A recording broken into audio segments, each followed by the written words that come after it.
Welcome to Keep What You Earn, your judgment and jargon-free zone for entrepreneurs of all levels. Get ready to learn how to scale your business, save money in taxes, and create a business that grows your wealth. If it feels like the financial side of business is like eating your vegetables, well, then think of this podcast as the ranch dressing to make the process a little more enjoyable. My name is Shannon Weinstein. I'm a CPA and business owner on a mission to simplify money and empower others through knowledge. I hope this episode inspires you to take action, but remember that the information we share is for educational purposes only and is not individual tax advice. Now that we got that out of the way, let's start the show.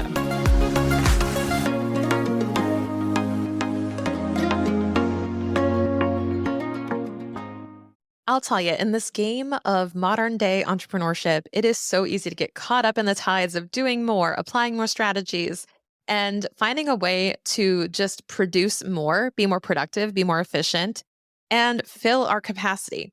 But for what is my question? To what end? And with what purpose? And that's what we're going to talk about in today's episode. I'm so excited to welcome onto the show today, Andrew L. Anderson. Andrew has cultivated his teaching passion as a #1 international bestselling author, a speaker, and a coach, helping individuals break through limiting beliefs, transform their lives and businesses, and find lasting freedom. And I'm so excited to have this discussion with Andrew because he has just written a book called Strength of the Oak, Strength of the Willow. And in that book and in our conversation, we talk about finding your life's mission. We talk about how to program in your GPS your destination when you're in a business. You're finding your North Star, the thing that will guide you. And a lot of us are lacking that, or a lot of us have lost sight of it. And this episode will help you anchor back into that purpose, get you back on that mission, and give you some more clarity as to what direction you're actually moving in. So let's dive in and hear from Andrew. Hey, Andrew, welcome to the show. Awesome. Thanks for having me, Shannon. Of course. Would you just introduce yourself to everyone listening? Yeah, thank you. My name is Andrew L. Anderson, and I am an author. I'm a breakthrough coach, and I am a keynote speaker. And I am a husband and father that gets to do all these things when I'm away from home. So what would you say is your core area of expertise, and how did you discover a passion for it? Yeah, so my core area of expertise is taking highly successful people that are having a breakdown in some area of their life, or they're waiting for a breakthrough in their business, and they don't know why they're not able to level up. And so my expertise is getting to the root of that, using powerful principles of neuro-linguistic programming and unpacking what's beneath the surface so we can finally get the results that they've never been able to get before.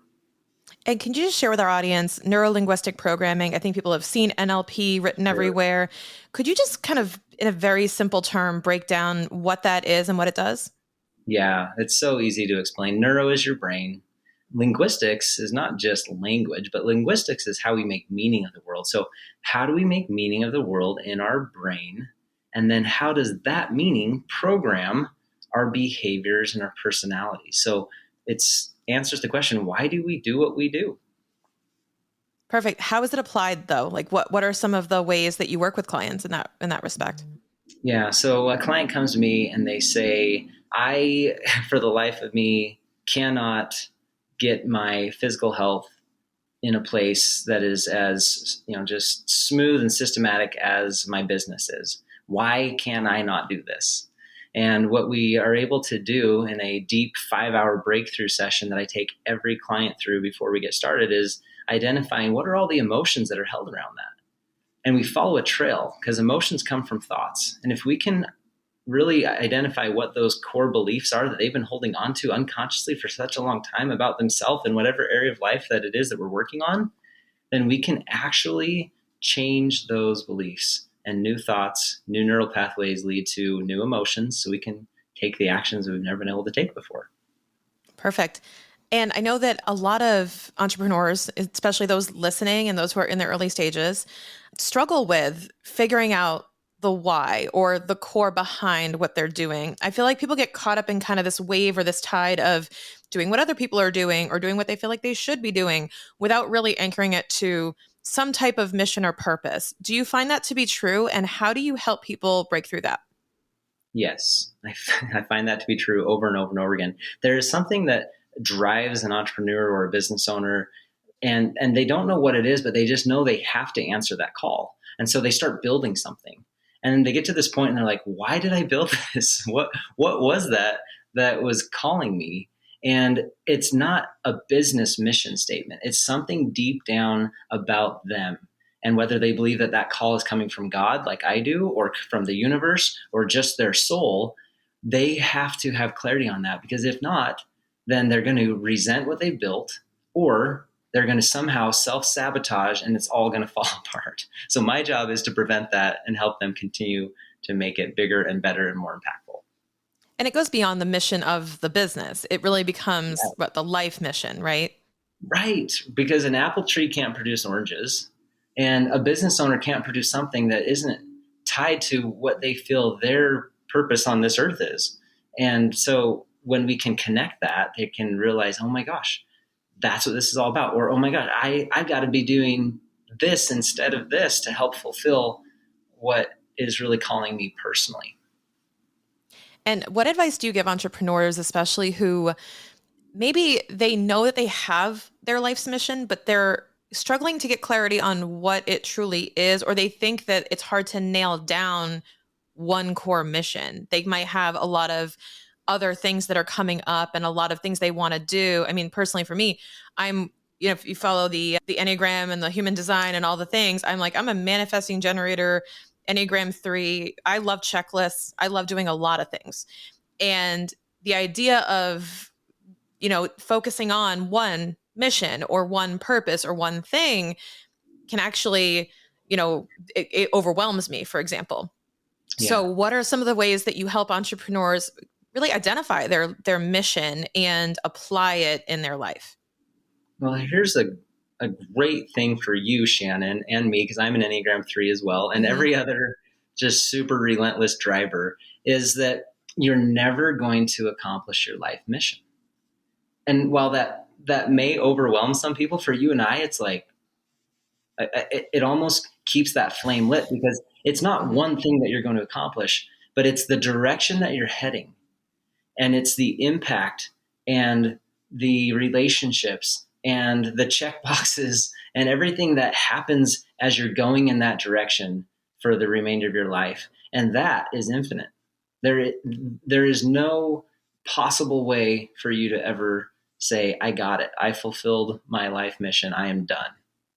So it actually really does empower, and it fuels someone like you, or the Enneagram 3.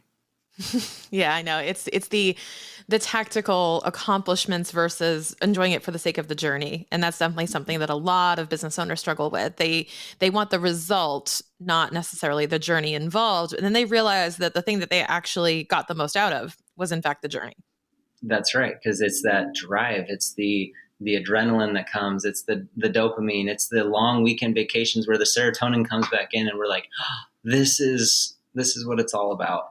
And so that life mission again is a direction that pulls you forward, rather than maybe some of the things that are pushing us that we have to get done.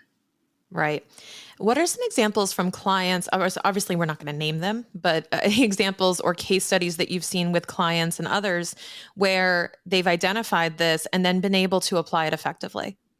Oh my goodness. I have a client. We'll call him James. And when I started working with James about 6 years ago, he had never made more than $60,000, and he had been in the business for over a decade. And this is very common, where they feel like they need to do something and they're continuing to do it. They don't get the results they want to get. I'm going to tell you the end, so you can then want to listen to the story, what happened in between. This last year, he did, almost $700,000 in personal revenue from his business. So we 10x'd his income in a 5-year period. And what we identified for him was that he finds the absolute most joy in life by creating loving experiences for others. And when you're in a transactional business and you're not creating, these loving experiences like he felt so called to do, then he was actually pushing away all of the opportunities to create those relationships. And it was just merely, transactional for him. So as soon as we got him, centered with his core and building those relationships, he now can make 5 calls schedule one appointment that turns into a deal. And so as we're building his business, it's just like, how many people do you want to connect with this week and create those loving experiences? And then it's just, he works 20 to 30 hours a week. He takes a nap every day, and he loves his life, and he's doing great in his business. Amazing. And I think that this is also kind of a lesson in for a lot of us entrepreneurs, that we think that there's a roadblock in what we're doing. We think Right. that we're not doing something, or that there's a strategy or a tactic or a method or a thing that we're just not doing. So we seek more things to do to try to solve the problem, when really, like, the call's coming from inside the house. Like, a it's actually designed to be something that comes from you. It's like, I actually think that I'm just disconnected, or I'm not doing the thing that I'm the strongest at, or that Yeah. makes me happy, right? And this is why a lot of people will quit a coaching relationship, Hmm. because they either think that the coach doesn't know how to help them do those things, or maybe there's just something inherently wrong with me that I can't do it. And that's sad. My favorite client is someone that's been through counseling, therapy, coaching. They've been to their church pastor or whoever, and their friend says, you know what? You just need to talk to Andrew.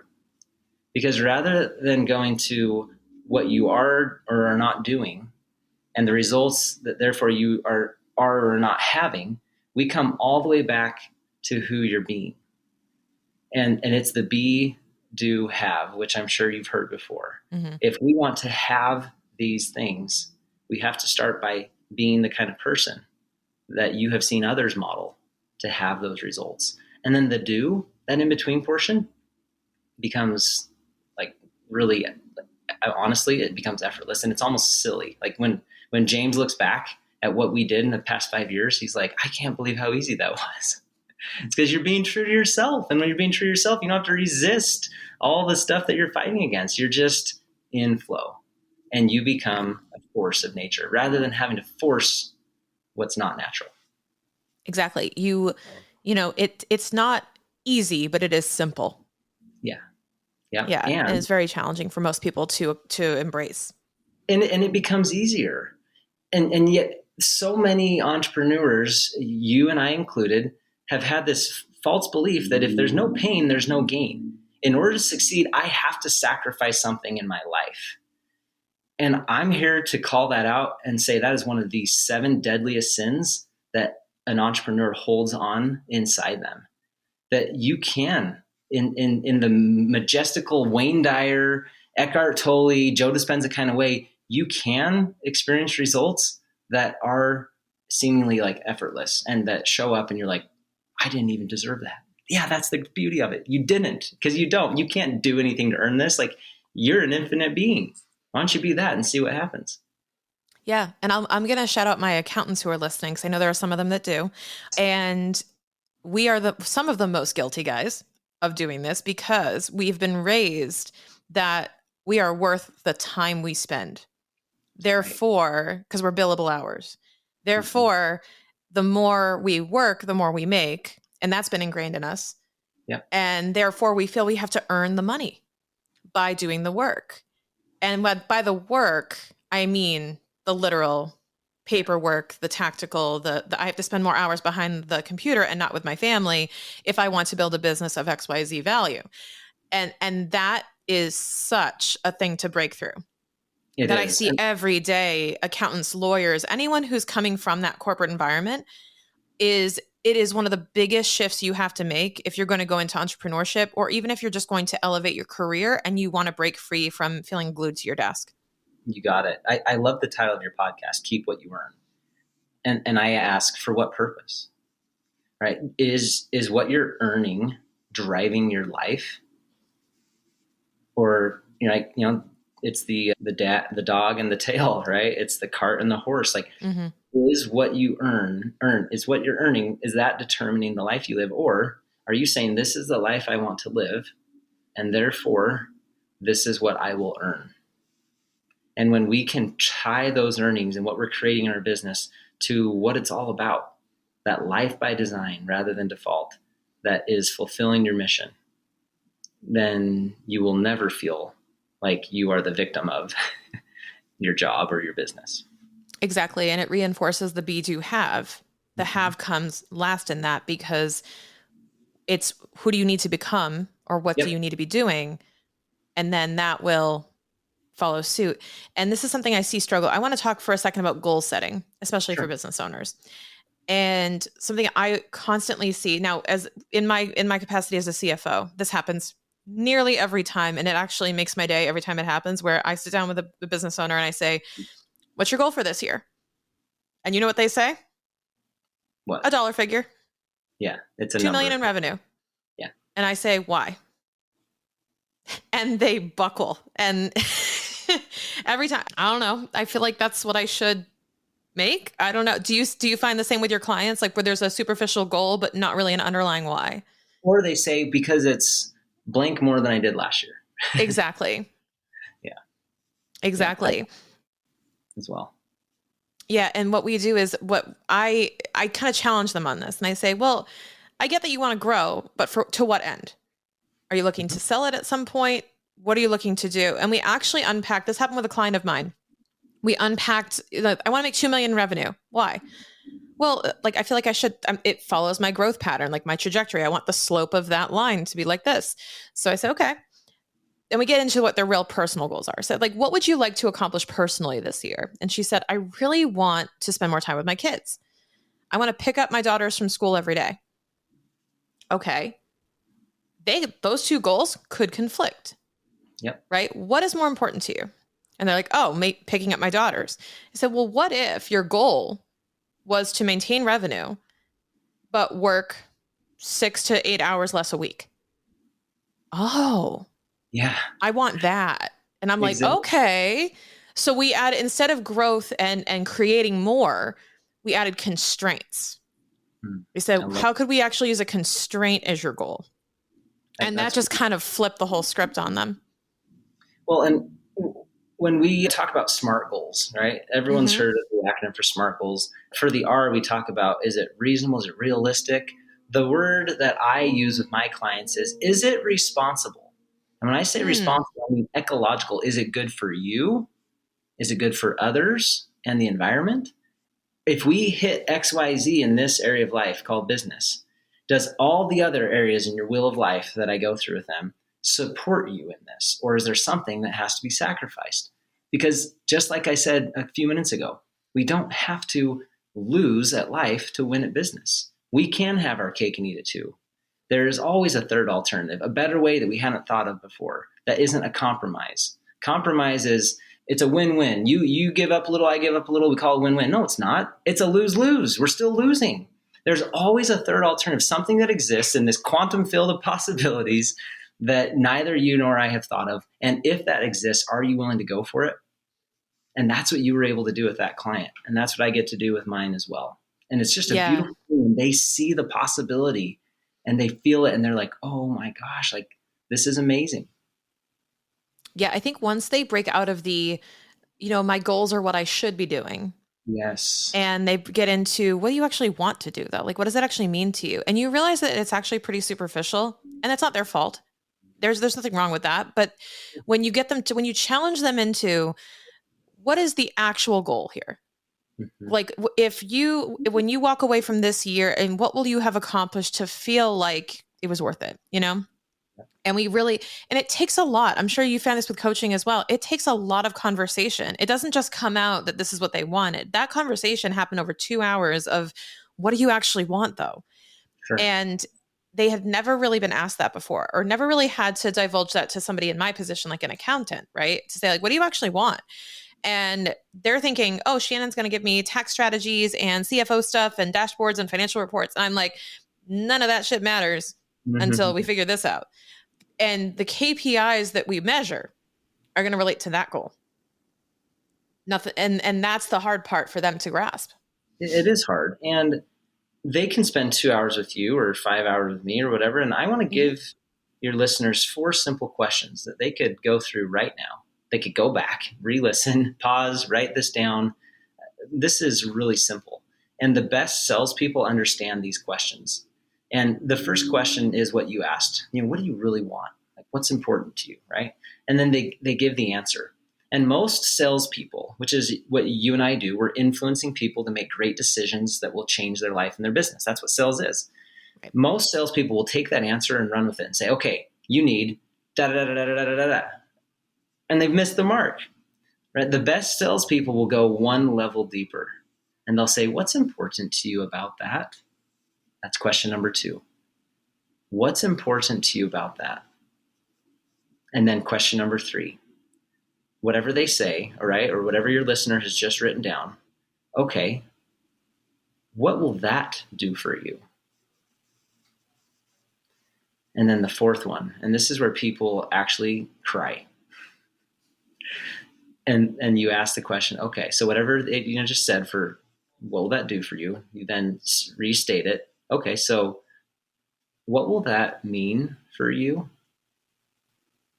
Or what will that mean to you? And then they'll say something like, it means that my father-in-law was wrong about me. Or it means that what such and such a coach said in high school, or what my ex-wife said, or it means that I am no longer a failure, or it means I'm more than enough. Like, they give you something that's so deep down that it's a call that they can't ignore. And then a very simple tag that we can use to anchor that is, don't you deserve that, honestly? And once we get that acceptance and they're all in, then we say, let's do it. I believe 100% that you can experience what you just outlined for me. And let's look at how we can make that happen. See, the how now becomes easy.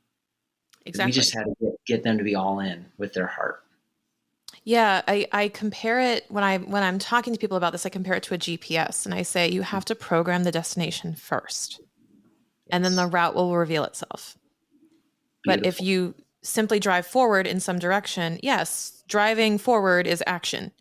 Yeah. But action without direction is aimlessness.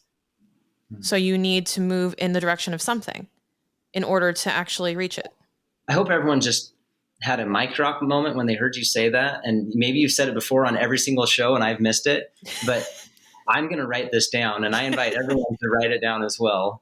Action without direction is aimlessness. Mm-hmm. And aimlessness is you're lost. Like there, or if we want to make it super alliterative or rhyming, is action without direction is distraction. Mm-hmm. Which is actually an interesting combination of the words. But it's actually detracting from. It can actually be moving you in the wrong direction altogether. And that's something I preach to my clients all the time. And as part of my frameworks here is, we need to program that destination first when we work together. Like, what is the destination we both want? So we were navigating to the right. I'm not some annoying voice interrupting your playlist. I'm taking you the right way. Yeah. Man, that's gold. Like, your listeners should I want all of them to know that I do these podcasts, and I get to, what Shannon just shared, that was liquid gold. Action without direction is aimlessness. And if you do the play on words, it's distraction. You're just lost. So our call, right? Like what you're feeling called to right now is to recognize why. Why are you going in the direction you're going? And if there's not a reason, if there's not purpose, then you're really just spinning your wheels. And that's why you feel like you're not getting anywhere. Lots of gas, lots of fuel, lots of energy. Yeah, using up a lot of fuel, which is literally cash flow in my example. You're burning through time, you're burning through cash flow, and you want to be using that wisely in the direction of your mission. And right. Yeah, exactly. And so when we talk about, let's say, I'll use my analogy of like programming the destination, right? So determining what your mission is, your life's mission. What if an entrepreneur listening to this says, okay, I'm interested in unpacking this life's mission and connecting it to their business, which maybe they've always isolated the two things, which is a lot of my clients encounter this too, where I say, what do you want? And they say, for example, pick up my daughters from school every day. They're like, what the hell does that have to do with my business? And that connection isn't there, right? Have you seen that? Like, where I didn't know these two things actually were related. Well, it comes back to what is the purpose of your business? Right. Right. And if they say, well, it's to make money, what's the purpose of your money? Mm-hmm. It's to provide for my family. Well, what are you providing?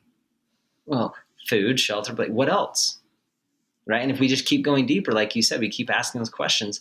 Okay, so the purpose of your business is to provide quality time. And if that means dropping your kids off and picking them up from school, or if it means you get to take the entire month of June off and go to Costa Rica, or like, let's have that life and that mission and that purpose and what truly matters most to you be the creator of your business. And let's not allow this creation to begin making decisions for you. And it's so sad. That's what happens. And you watch it over and over and over again, as do I. And so what we're saying is let's give the power back to the people, right?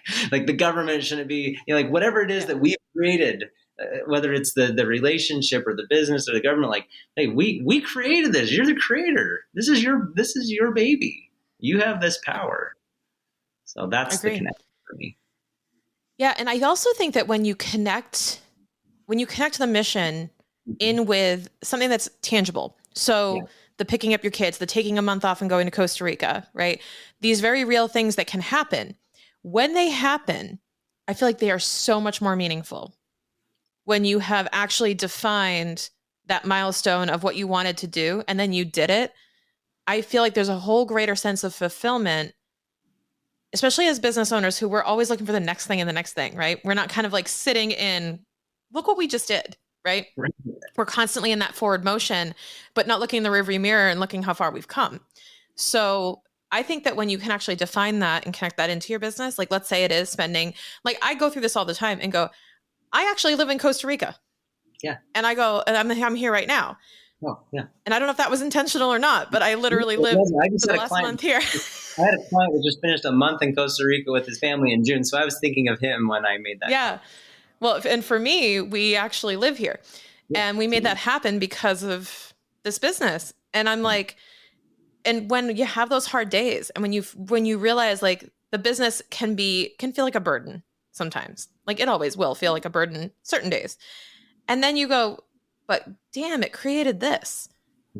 And that's a really cool reminder when you can think about this is what it was for. Right. We did it and we're doing it. And when you can remind yourself of that, I feel like that really does help keep you in that zone of happiness and gratitude and fulfillment, right? Exactly. Because what it's doing is it's now compounding upon itself and it becomes this just incredible snowball effect for fulfillment for your life. And then there may come a time where you say, you know what I have built is now growing so much so that I can either sell it, give it away, I can hire it away, and I get to reap the rewards for the life that I want to live. And I get to go create this now instead, whether it's a nonprofit or it's retirement or wherever you choose to give your time and energy. And I think that so many business owners, entrepreneurs without that connection to the life mission will never feel like they have done enough. And I that agree. is the saddest of all things because these are world changers. Entrepreneurs change the world. They create something out of nothing, which creates economic, well-being for everyone. And then like, it's just, if they don't have that connection, then they feel like they have just failed because they didn't achieve something that was never what they actually wanted in the first place. Yeah. Like I said, going back to my analogy, it's basically not programming the destination in and driving around and then kind of being mad that they're not where they wanted to be or that they're totally far away from home. Yeah. It's like, and if we go, well, and, yeah. yeah. And if we go back to LP, neuro-linguistic program, and you've used that word so many times, like if we just recognize what was instilled like into your brain, like that programming that was set. Yep. And if we can change that programming at a deep, like actual unconscious basis where there are new cells and neural pathways wiring and firing together, then it's not a lot of work for me to keep this computer running. And that's the way our brain is. If we just tell it what it really needs to do, then it won't fight against us unless it's, a really bad program. Yeah. Some viruses can get in. So Andrew, let's talk about the life's mission and how adaptable or flexible that is. Because I think a lot of people are hesitant to commit to a mission, when they hear of this language that we're using, they're thinking life's mission. Oh my gosh, I have to define one core mission and relentlessly pursue that. And let's just kind of break down for those who are hesitant to embrace this concept, the flexibility of it, or what it is and how it can change and how you can use it to your advantage as it Right. evolves. Absolutely. Well, I'm going to tell a story that I share in my book, Strength of the Oak, Strength of the Willow. Hmm. And I had the opportunity to sit just a few, literally a 6 foot round table away from Chad Hymas. And Chad Hymas is, by Wall Street Journal, one of the top 10 most influential speakers in our generation. And he's a quadriplegic. He had a 2-ton bale of hay crush his neck, and he had the steering wheel of the tractor, on one side and the bale of hay on the other. And he survived, and he is now one of my great mentors and friends. And I met him for the first time in this speech that he was giving, and I was so close to him.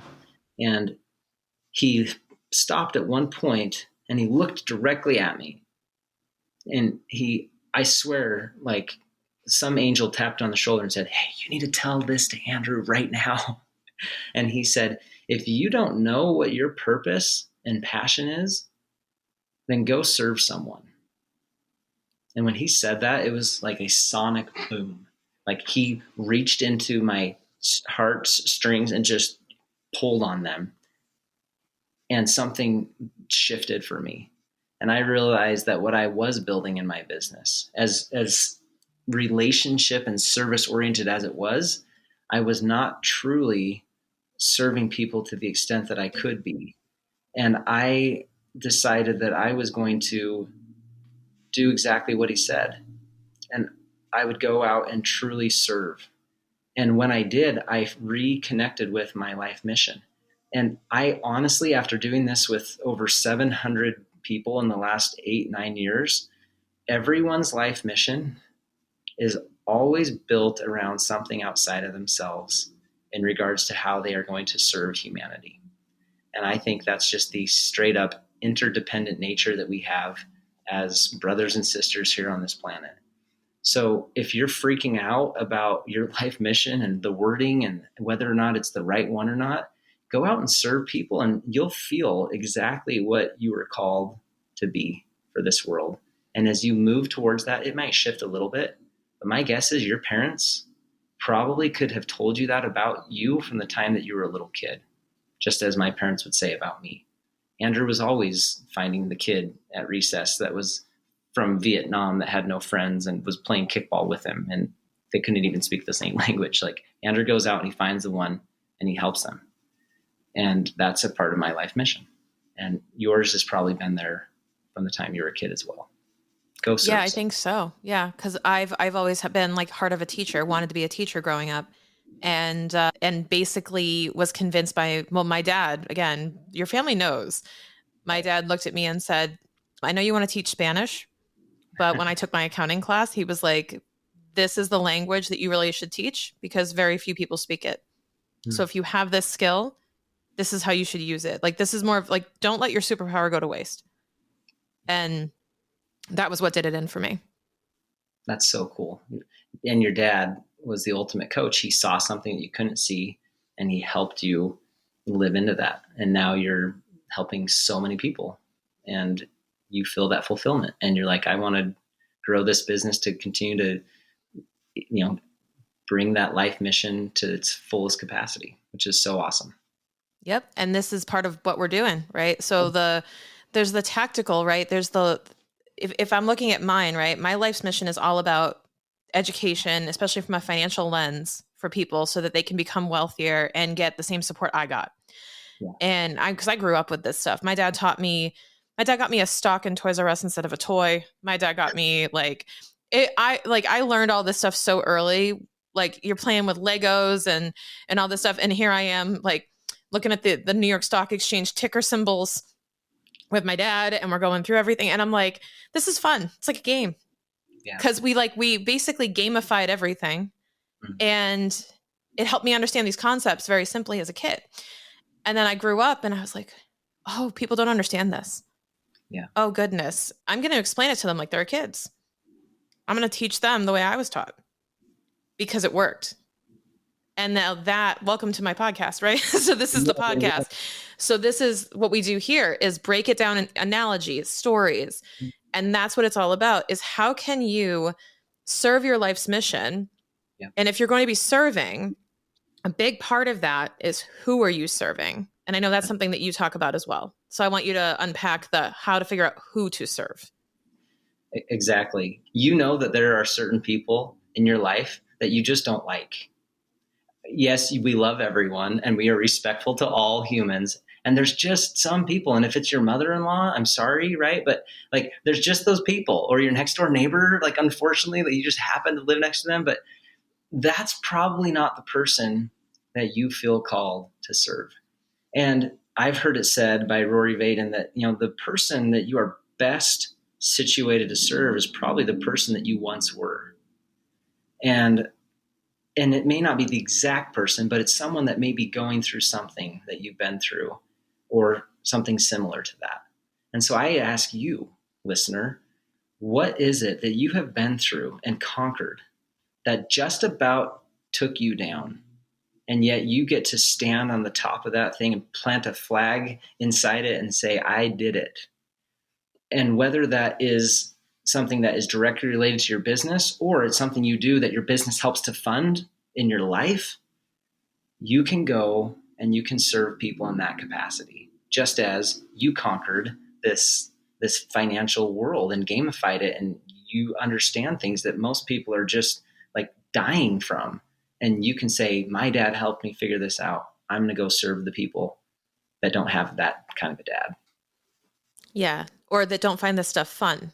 I'm going to show you that it's actually fun. Let me explain. Like, let me explain how this can be fun and it's not scary. Right. Robert Kiyosaki. I mean, that's how Yep. that game, the cash flow quadrant, Yep. or cash flow, like it revolutionized things. He said, we can teach people in an environment where it literally is a game. And then people love to play games, whether it's fun or because it's competitive.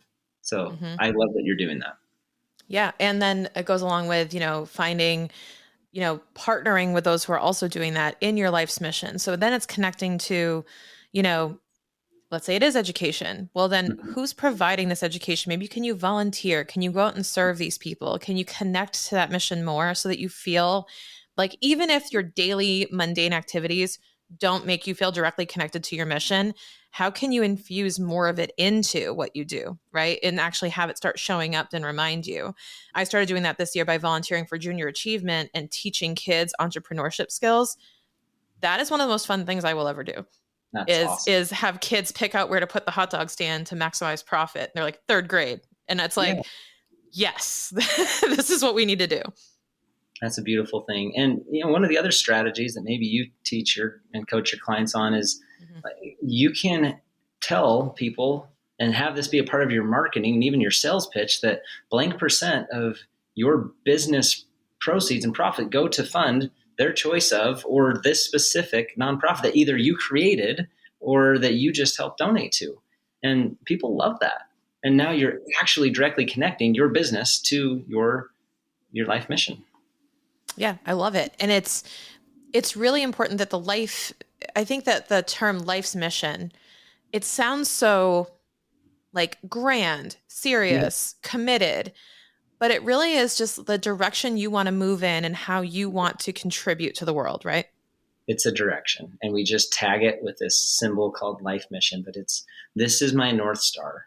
I'm not always looking at it, but it's pulling me, and I know that I'm on my way if I'm hitting cities and countries that are that's what goals are. They are just a mile marker to help you know that you are on the right path, heading in the right direction toward this life mission of which you'll never actually arrive.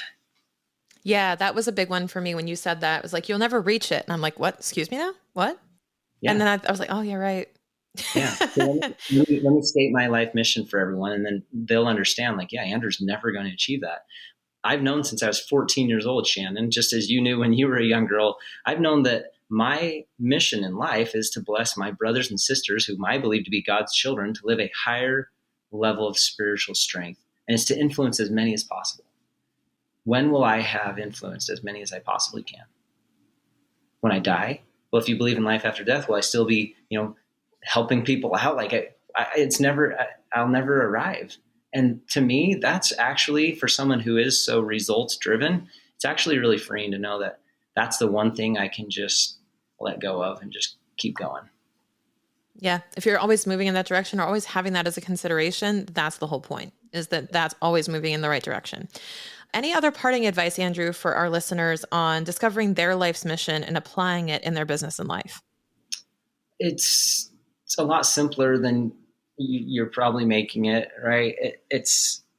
You can answer some simple questions. I outline them in my book, and you just start going, just start serving and moving in that direction. And you'll know if it brings you joy and fulfillment and you feel a passion behind it and you recognize that there is purpose here greater than yourself, then you got it. If you don't, then just keep serving and you'll find where you're called and who you're called to serve. Absolutely love it. Now, can you remind our listeners the name of your book and where they can find out more about you and what you're doing? Absolutely. So the book is called Strength of the Oak, Strength of the Willow, How to Find Courage and Compassion in a Turbulent World. And they can find that book on Amazon. And they can also go to my website, andrewlanderson.com, or follow me on social media.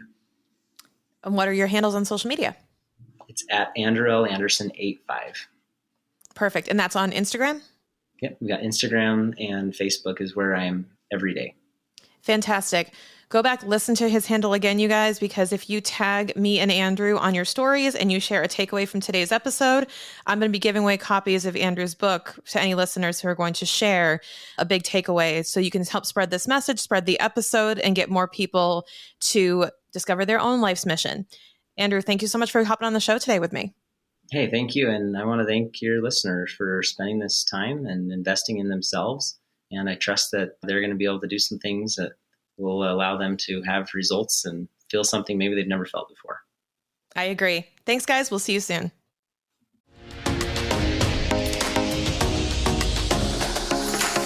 Okay, real talk. Our business can really mess with our emotions and our mindset. Am I right?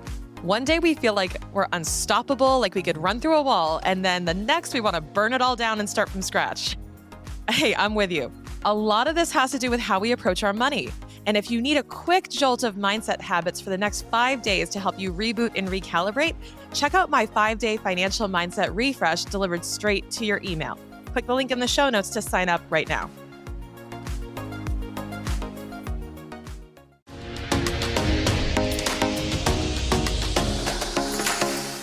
Thank you so much for listening. If you enjoyed this episode, please leave a rating and review on your podcast platform. This small action goes a long way for podcasters to get our message heard by more business owners just like you. Be sure to check out the show notes for links to information about our guests and ways to get in touch with me. We'll see you on the next episode.